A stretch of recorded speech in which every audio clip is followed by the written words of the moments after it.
Quiero meditar con ustedes al respecto de tres cosas que deberíamos considerar en nuestra vida, que están descritas en la palabra de Dios y que deberían ser parte de un estilo de vida como cristianos que somos, como hijos de Dios. ¿De dónde sacamos estas tres cosas? De la forma en la que vivía la iglesia del Señor en los primeros tiempos. Y bueno, todo empieza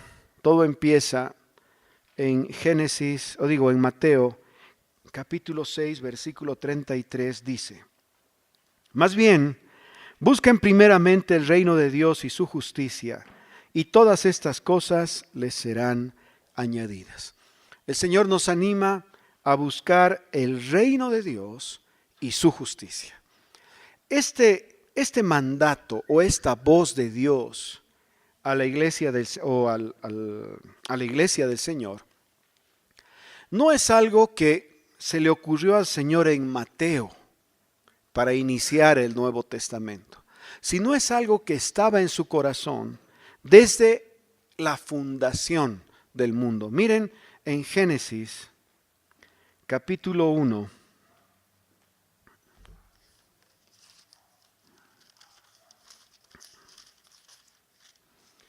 El versículo 28.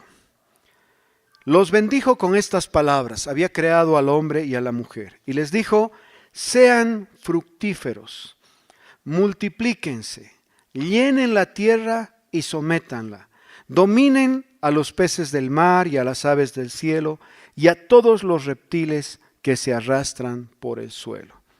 Esta es una palabra de gobierno, esta es una palabra de reino, porque dice: tomen control de todas las cosas, sean administradores de todas las cosas, sean fructíferos, crezcan. ¿Cómo crece un reino? Por la cantidad de cómo un reino es más poderoso por la cantidad de las personas que viven en el reino. Así funciona, ¿no? Cuanto más son, el país seguramente es un país más fuerte económicamente. Cuanto más son, el país seguramente es más fuerte militarmente. El país es más fuerte políticamente frente a otros países. ¿Qué es lo que define eso? La cantidad de población. Porque cuanto más población, entonces es como que está más establecido un reino. Hoy en día, entre los reinos que tenemos en la tierra están los países más grandes como la China, por ejemplo. Y tú dices: bueno, pero ¿qué influencia tiene la China sobre nosotros? Bueno, puedes mirar los platos que usas, la ropa que usas, los lentes que usas, todo viene de la China. Un día llego a Estados Unidos, entro a un supermercado y digo: bueno, me cansé de lo chino, ahora sí me voy a comprar herramienta americana y voy a cargar lo que tenga que cargar, pero me voy a comprar la mejor herramienta, ¿no? Ahí en Estados Unidos. Para mi sorpresa, hecho en China.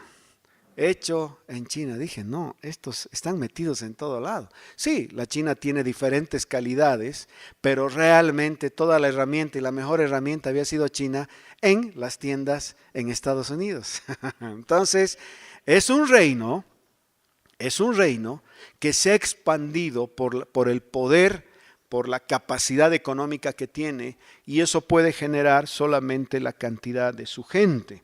Por eso será que aquí en la palabra, cuando el Señor establece una palabra de gobierno sobre la tierra, al crear al hombre y a la mujer, dijo: sean fructíferos y multiplíquense.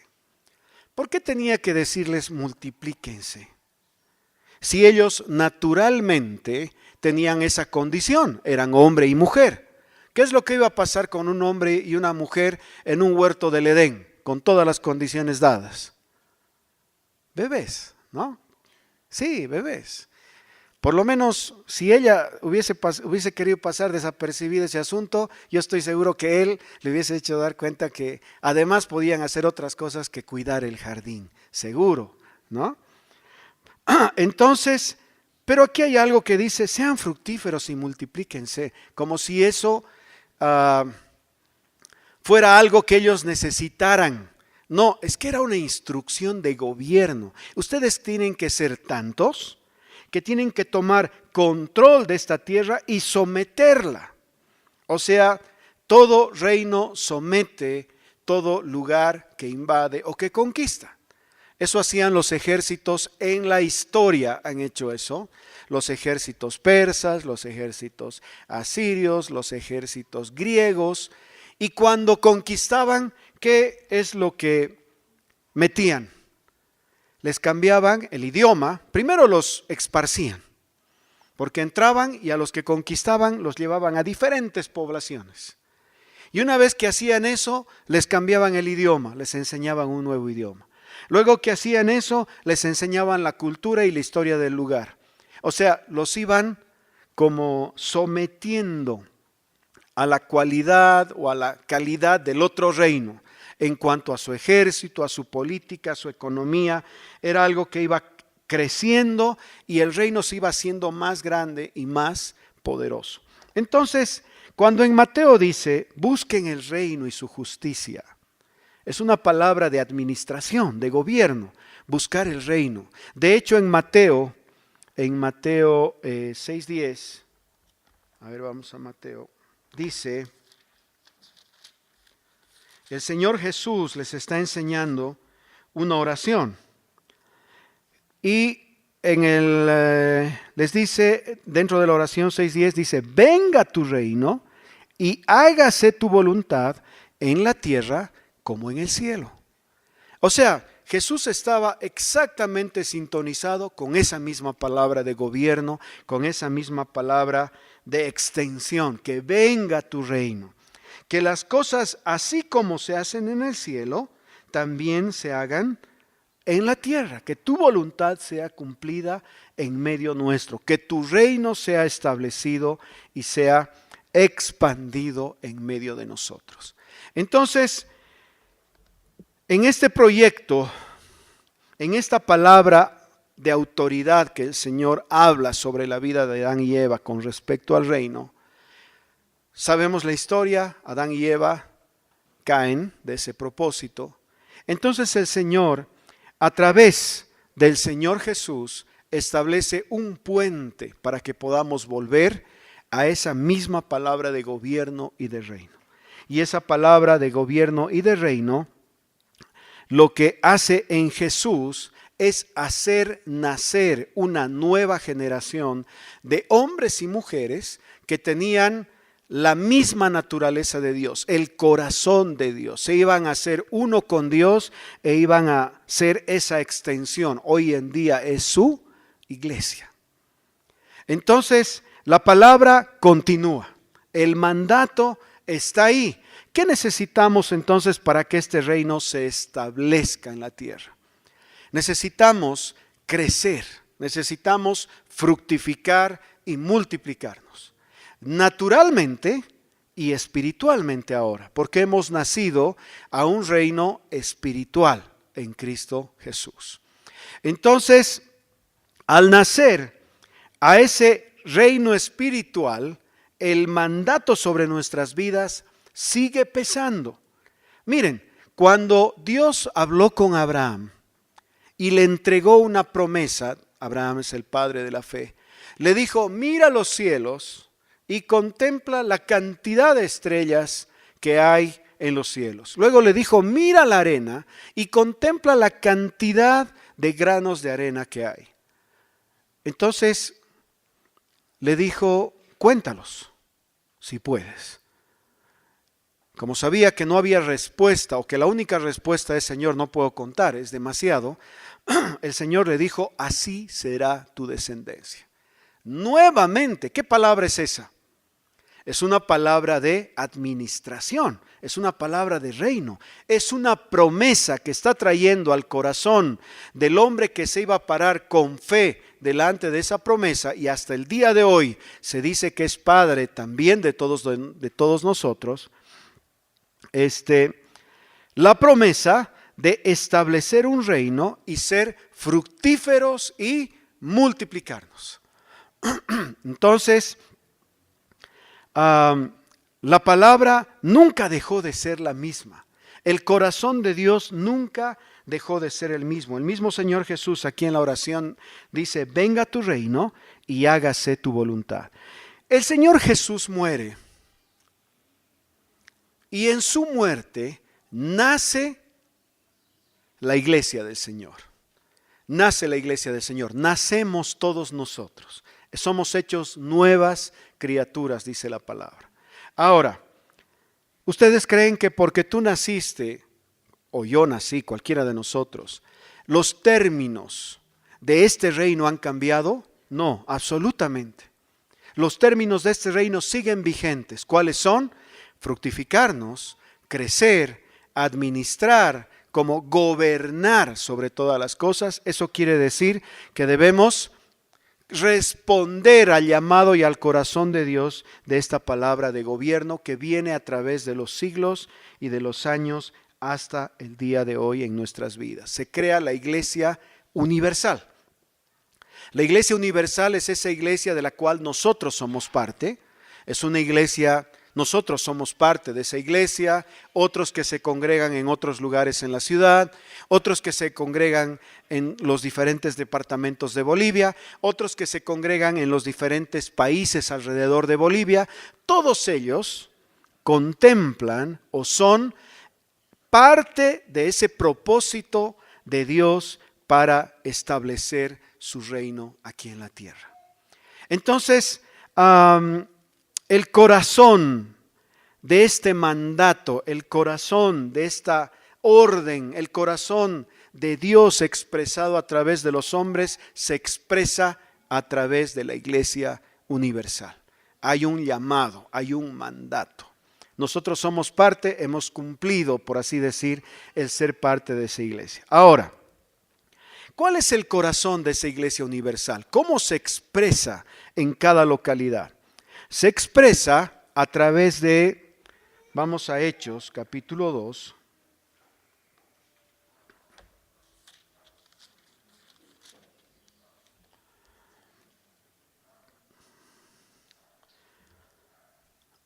Versículo 46.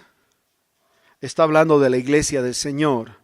Dice, no dejaban de reunirse en el templo ni un solo día.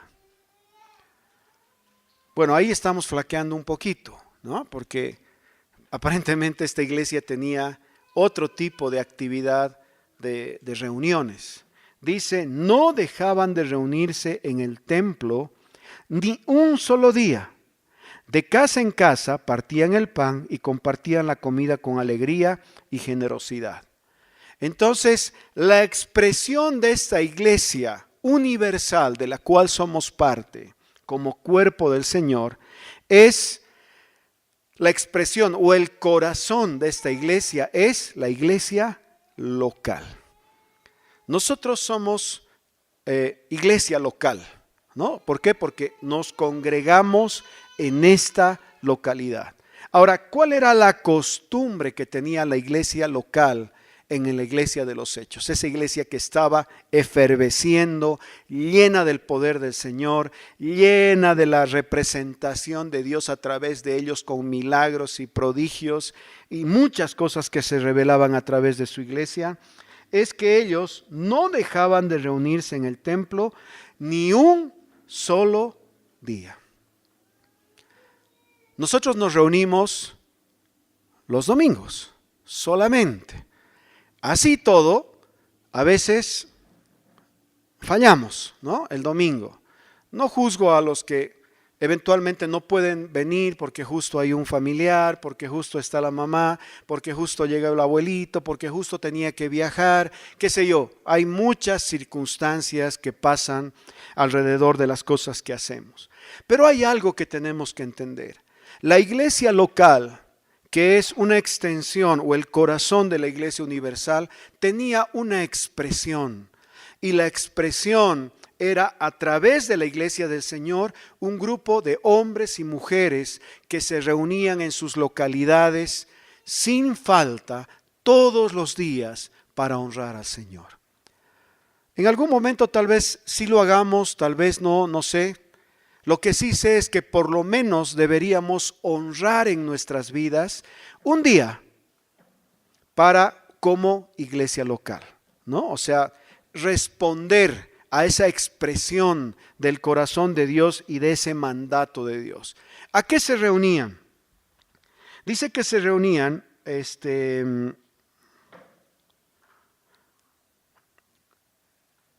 seguimos leyendo, se reunían de casa en casa, partían el pan, compartían la comida con alegría y generosidad, alabando a Dios, quiere decir que alababan a Dios, disfrutando de la estima general del pueblo, quiere decir que hallaban gracia entre la gente que no era de su misma fe, y cada día el Señor añadía al grupo los que iban siendo salvos.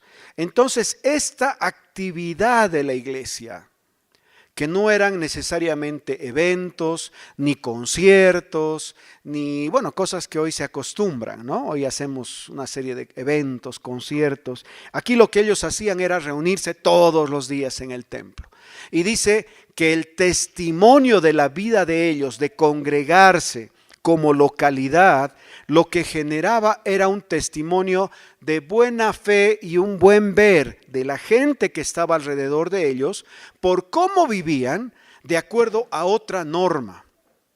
Vivían con amor, vivían con respeto, vivían con alabanza y vivían disfrutando su vida cada día. Era un pueblo feliz, lleno de la bendición de Dios, lleno del favor y la bendición de Dios.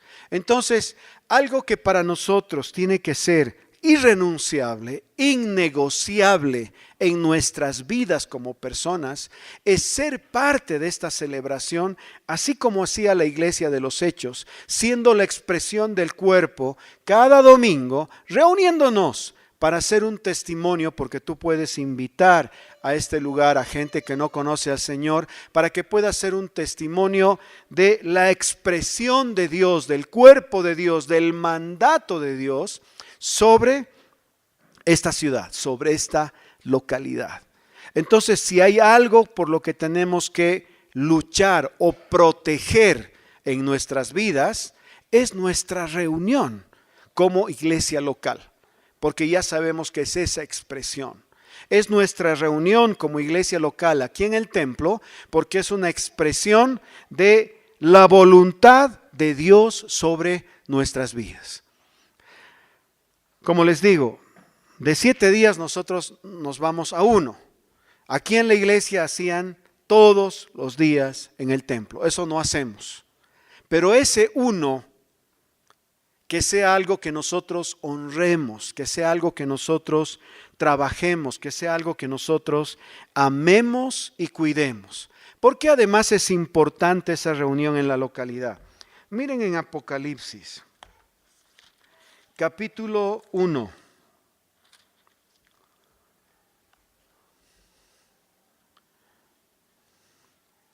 El versículo 10 dice: en el día del Señor vino sobre mí el Espíritu, y oí detrás de mí una voz fuerte como de trompeta, que decía: escribe en un libro lo que veas y envíalo a las 7 iglesias. Entonces estaba Juan, estaba por recibir una visión, y el Señor le dice: escribe lo que vas a ver. Y le dice, son 7 iglesias. Entonces en el 12 le dice: me volví para ver de quién era la voz que me hablaba, y al volverme vi 7 candelabros de oro. Le está hablando de lo mismo, ¿no? Cuando le dice son 7 iglesias, inmediatamente se vuelca y ve 7 candelabros. Cada candelabro entonces es la representación de cada una de las iglesias del Señor que están descritas aquí. 7 candelabros de oro. En el 13 dice: en medio de los candelabros estaba alguien semejante al Hijo del Hombre, vestido con una túnica que le llegaba hasta los pies y ceñido con una banda de oro a la altura del pecho. Su cabello lucía blanco como la lana, como la nieve, y sus ojos resplandecían como llama de fuego. Sus pies parecían bronce, al rojo vivo en un horno, y su voz era tan fuerte como el estruendo de una catarata. En su mano derecha tenía 7 estrellas, y de su boca salía una aguda espada de 2 filos. Su rostro era como el sol cuando brilla en todo su esplendor. Al verlo, caí a sus pies como muerto. Pero él, poniendo su mano derecha sobre mí, me dijo: no tengas miedo, yo soy el primero y el último, y el que vive. Estuve muerto, pero ahora vivo por los siglos de los siglos, y tengo las llaves de la muerte y del infierno. ¿Quién era ese que estuvo muerto, pero que ahora vive? Era el Señor Jesús. Ahora, dice que los 7 candelabros que hacen representación a las 7 iglesias estaban alrededor de este hombre que era resplandeciente, que tenía una espada en sus manos afilada, que tenía sus ojos como llamas resplandecientes. Era una visión de un ser que era extremadamente maravilloso y grande. Entonces, la iglesia local y cada una de las iglesias locales son la representación de este ser maravilloso que se encuentra en medio de ellas. Por eso es importante que nos congreguemos, porque cada vez que nos congregamos estamos siendo expuestos, según esta representación de Apocalipsis, que la palabra es la misma ayer, hoy y por los siglos. Quiere decir que esto sigue ocurriendo hoy. Que cada vez que nos congregamos, ese Señor todopoderoso, ese Señor maravilloso, resplandeciente, que dice que su presencia es como la presencia del sol cuando está en el lugar más alto en el que resplandece, está en medio nuestro resplandeciendo. Entonces, no solo es una expresión de el cuerpo del Señor Jesús, que somos cada uno de nosotros, no solo es una expresión del mandato de gobierno de Dios para irnos extendiendo y en un lugar como este, ir invitando a gente que tiene que ser expuesta a esta verdad, sino además es un lugar donde es expuesto este Señor Altísimo, que tiene todas estas características, este Señor maravilloso que resplandece como la luz. Es nuestra responsabilidad. Será por eso que la iglesia en los Hechos dice que eran llenos de alabanzas y llenos de gozo en su corazón. Porque ¿qué otra cosa puede manifestar aquel que a sí mismo se dice que es amor? Solo gozo, solo paz, solo gracia, solo bondad, solo luz. ¿Se dan cuenta? Entonces, no es solamente, ay, no sé si voy hoy a la iglesia. Ay, hoy no me siento muy bien. No, estoy ocupado hoy día. No, no es eso. ¿Se dan cuenta? No es cómo te sientes, sino es qué convicción hay en tu corazón con respecto a las cosas que pasan en la reunión de la iglesia local en el templo. ¿Se dan cuenta? Cambia la figura. Porque antes decíamos, bueno, yo conozco al Señor, yo igual aquí prendo la tele y puedo ver a un predicador, al mejor predicador de todo Estados Unidos o de todo Brasil o de donde quieras, porque hoy en día en la tele o a través del internet puedes ver a cualquier predicador en el mundo. Pero ¿será que eso es esa expresión? No, estás encerrado en tu casa, no estás expuesto al cuerpo. ¿Dónde se manifestó este maravilloso Jesús con todo su esplendor, con toda su gloria, con todo su poder resplandeciente? ¿Dónde? Dice aquí en la visión que tuvo Juan, en el medio de las 7 iglesias, o sea, de la iglesia local. Por eso es que nos congregamos los domingos y por eso es que es tan importante. Bueno, si algún día tenemos una reunión de miércoles, por decir, igual que sea miércoles, puede ser domingo, miércoles, lo que sea, pero una reunión en la que todo el cuerpo, como iglesia local, nos estamos reuniendo y nos estamos congregando.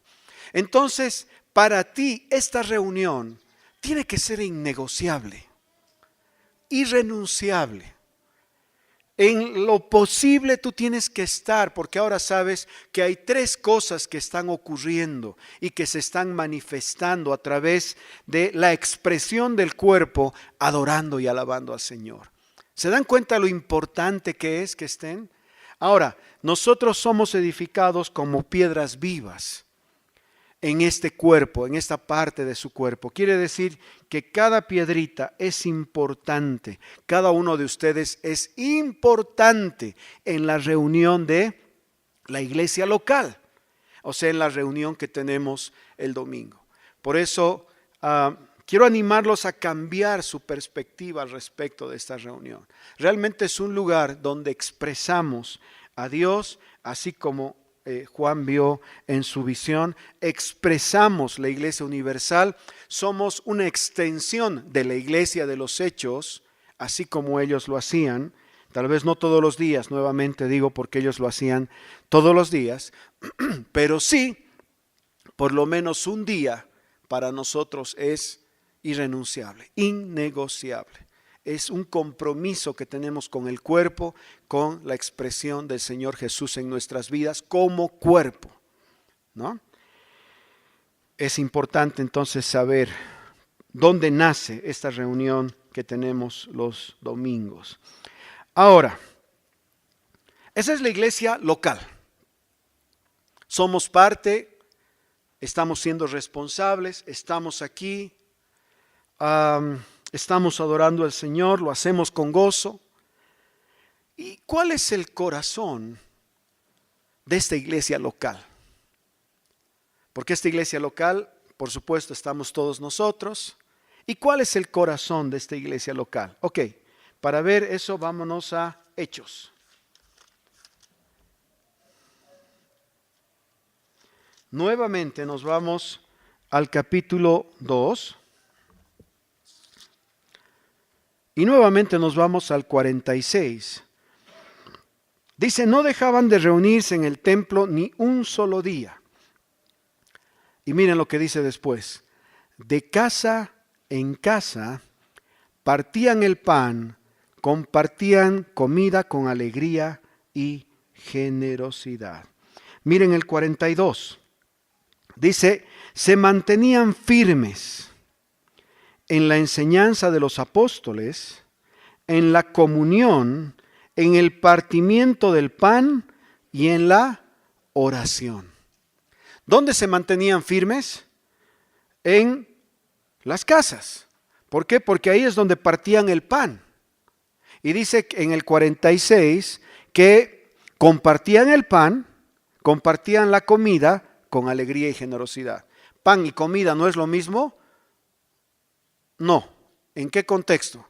En que pan se refiere seguramente a compartir la Santa Cena. Y la comida es que compartían, tenían comunión comiendo algo, ¿no es cierto? Y aquí en el 42 dice, se mantenían firmes en la enseñanza de los apóstoles, en la comunión, el partimiento del pan y en la oración. El segundo elemento entonces es que ellos, así como todos los días se reunían en el templo, todos los días se reunían por las casas. Quiere decir que la expresión de la iglesia local o el corazón de la iglesia local está en la reunión por las casas. Y esa reunión por las casas hace referencia ¿a qué? A la iglesia en las casas. De hecho, en la Biblia hay muchas referencias en diferentes libros en el Nuevo Testamento, cuando Pablo escribe y dice, saluda a los hermanos de la iglesia que se congrega en la casa de tal, en la casa de este otro hermano, a los hermanos que se congregan en tal casa. ¿Por qué? Porque era común no solo tener la reunión en el templo, sino la reunión en las casas. ¿Cuál es esa reunión en las casas para nosotros hoy en día? Son nuestras células. La célula entonces es el corazón de la iglesia local. Es como, ahí es una extensión de toda esta celebración que tenemos aquí. ¿Cuál es la diferencia de las casas? Que existe mucha comunión, porque somos pocos. nos conocemos, nos hablamos, nos hacemos chistes, nos amamos, nos abrazamos, nos animamos, nos consolamos, nos apoyamos y por otra parte también, como dice aquí, compartimos con alegría y generosidad y comemos juntos, compartimos. Entonces, una reunión de célula tiene que tener un elemento no solo de gozo y de alegría y de comunión, tiene que tener además alimento, tiene que tener algo que compartimos juntos, algo que cada uno trae, algo que hacemos como una celebración. Miren, la expresión entonces de la iglesia local está representado a través de las iglesias en las casas, con toda esa comunión. ¿Qué hacemos en las casas? El 42. Mantenernos firmes en la enseñanza de los apóstoles. ¿Dónde está expresada la enseñanza de los apóstoles? Aquí, ¿no? ¿Por qué? Porque estas son las cartas escritas por los apóstoles. Luego, en la comunión, o sea, el conocernos los unos a los otros. ¿Qué es lo que pasa en una iglesia en las casas? Por causa de esa comunión, nosotros podemos saber y entender cuál es la necesidad de otra persona. Podemos saber y entender cuáles son las alegrías y las victorias que tiene esa persona. Podemos acompañar a cada persona o pareja o joven en sus victorias, en sus necesidades, en sus frustraciones, en sus grandes conquistas, porque una célula y una comunión no solo es para participar entre nosotros las tristezas, sino también las alegrías, todo aquello que Dios hace en nuestras vidas y es de bendición. Y por supuesto se comparte la palabra, se desmenuza la palabra porque somos menos. Y al ser menos podemos discutir la palabra. Unos tal vez podrán tener dudas al respecto de algo. Yo pensé que decía esto. Entonces entre todos discutimos la palabra, como la masticamos, la digerimos y sirve para nuestro propio beneficio como cuerpo. Entonces es muy importante ser parte de una célula. No se trata de, hermano, yo prefiero no las células. ¿Por qué? Porque no me gusta mucho la cercanía o la intimidad con otras personas. Hay gente así. Mi querido, no se trata de si te gusta o no te gusta. Solo que nosotros tenemos que ser, así como en los tiempos de Jesús, de la iglesia de los Hechos, una expresión de Jesús, una expresión del mandato del Señor. ¿Qué es lo que pasa a través de una célula? Esta palabra de gobierno se hace efectiva. ¿Por qué? Porque tú puedes invitar a alguien a una célula y como hay esa intimidad, esa comunión, fácilmente tú puedes llegar al corazón de una persona que tiene necesidad para que conozca al Señor. Seguro que en una reunión como esta también, pero es más impersonal. Yo, por ejemplo, lo veo allá a Juan Carlos. No le he dicho hola, no he conversado con él, no le he dado la mano y posiblemente si termina la reunión y hay alguna necesidad y tenga que orar aquí, él no me va a esperar y se va a ir, porque se va a ir con su familia a almorzar. Y seguramente tal vez ni lo voy a poder saludar o abrazar. ¿Por qué? Porque por otra situación. En una reunión pequeña no pasa eso.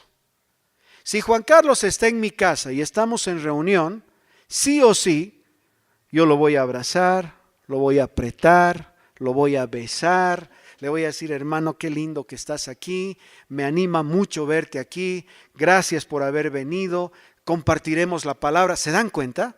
Porque eso hace una reunión pequeña, se vuelve personal, se vuelve algo que puedes tocar, algo que puedes palpar, algo que puedes acariciar, tus hermanos están ahí. Entonces, es vital porque en una reunión como esa, la palabra del reino de extender y llegar a otros con el evangelio se hace efectivo. Se hace efectivo, a pesar que, no a pesar, dice de hecho, aquí hemos leído en el 47, que ellos veían la comunión de ellos y se añadía al grupo los que habían de ser salvos. ¿Qué veían? ¿Que se reunían en grandes cantidades? No. Seguro lo que veían era el testimonio de ellos, como dice aquí, estaban en gran estima general del pueblo, porque entre ellos había amistad, entre ellos había compañerismo, entre ellos había amistad sincera, había un acompañamiento los unos con los otros. Entonces, ¿eso qué es lo que traía? Curiosidad, por supuesto, en la gente. Y ante esa familiaridad, ante esa familia que había en la iglesia del Señor, todos querían ser parte.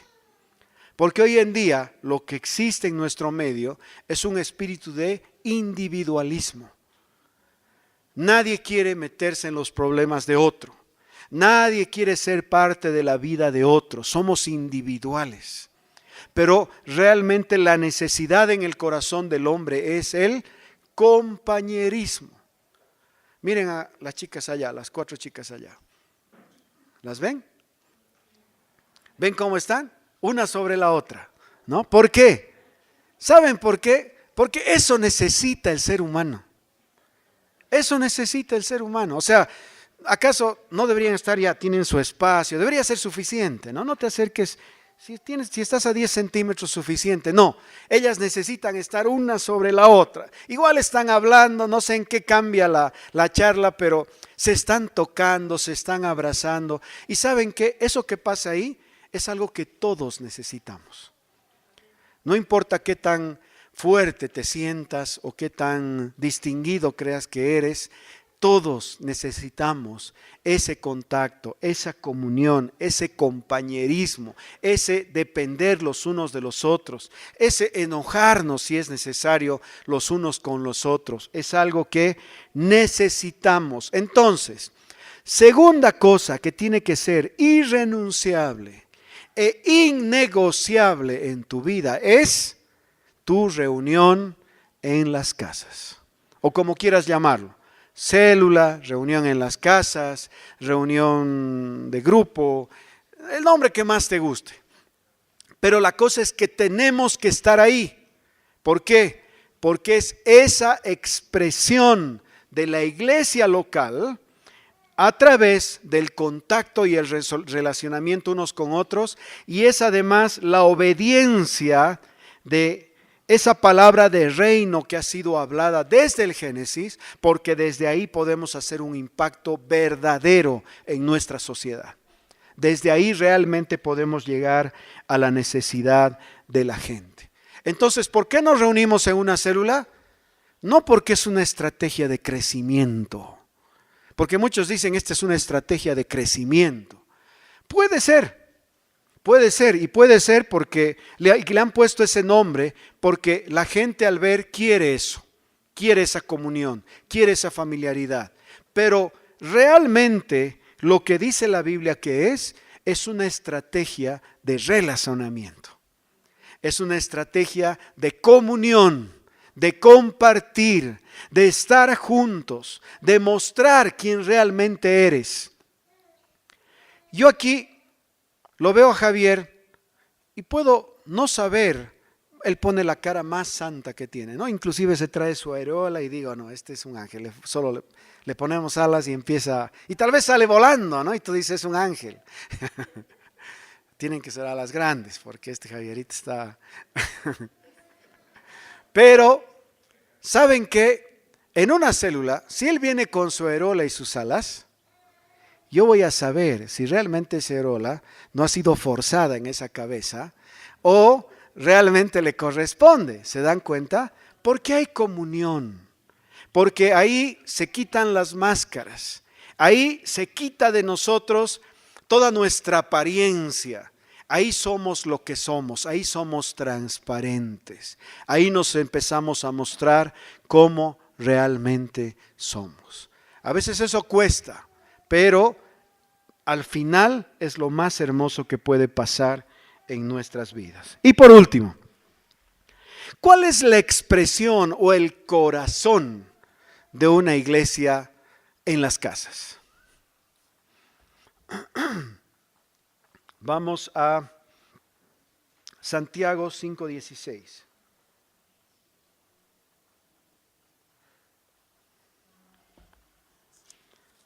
Santiago, capítulo 5, el versículo 16.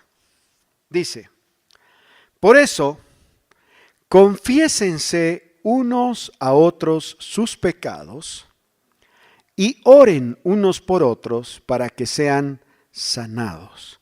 La oración del justo es poderosa y eficaz. ¿Cuál es el corazón de la iglesia en las casas?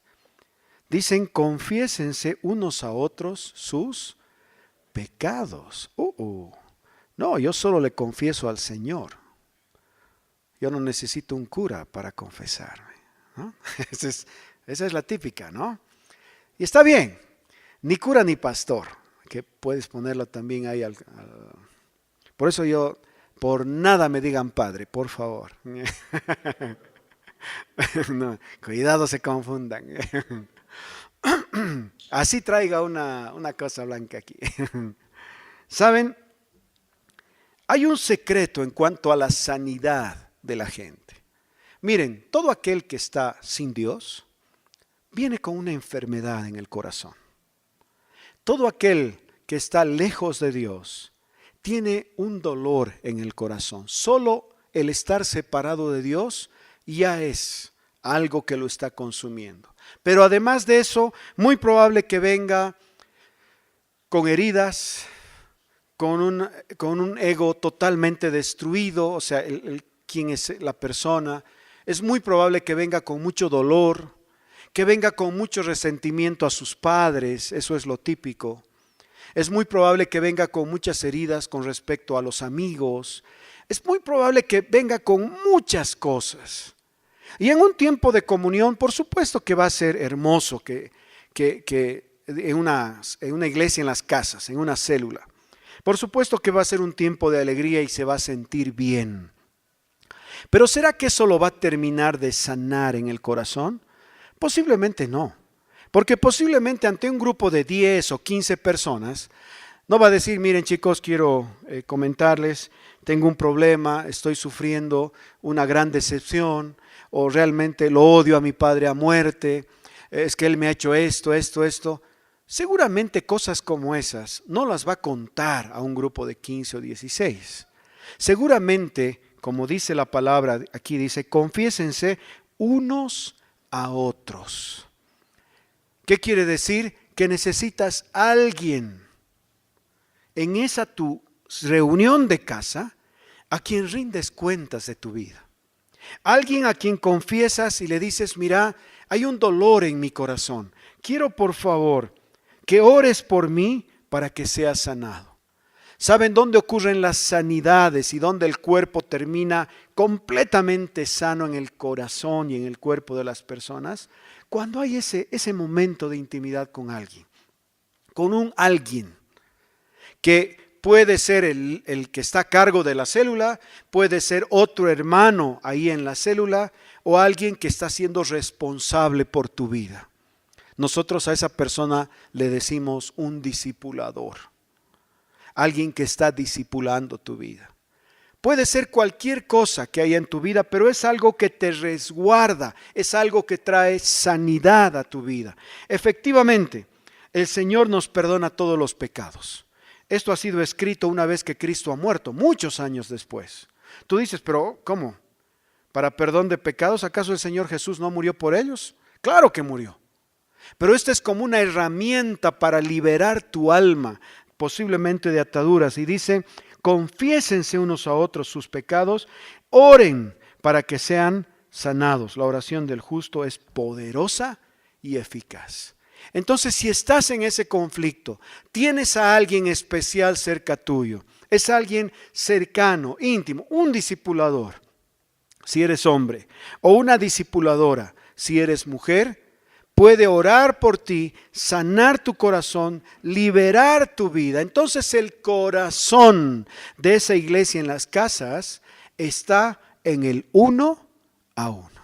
Esa persona cercana a ti que puedes amar. En la Biblia hay muchos ejemplos al respecto de personas o los apóstoles que discipulaban a uno y este discipulaba a otro y este a otros, así como se le encarga a Santiago.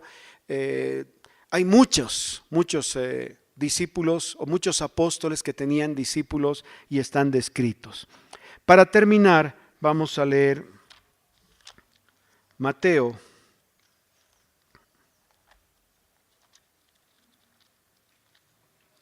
el capítulo 28.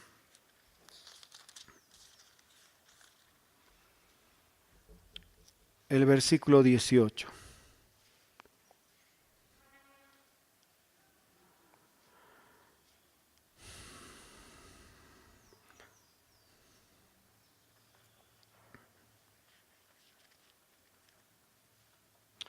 Con razón, estoy en Marcos.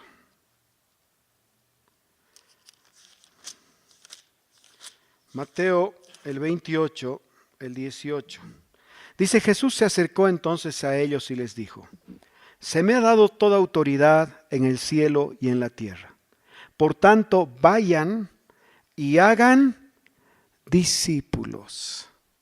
¿Cuál había sido entonces el corazón de una célula? Hacer discípulos. El discipulado es personal. De todas las naciones, bautizándoles en el nombre del Padre, del Hijo y del Espíritu Santo, enseñándoles a obedecer todo lo que les he mandado a ustedes. Y les aseguro que estaré con ustedes siempre hasta el fin del mundo.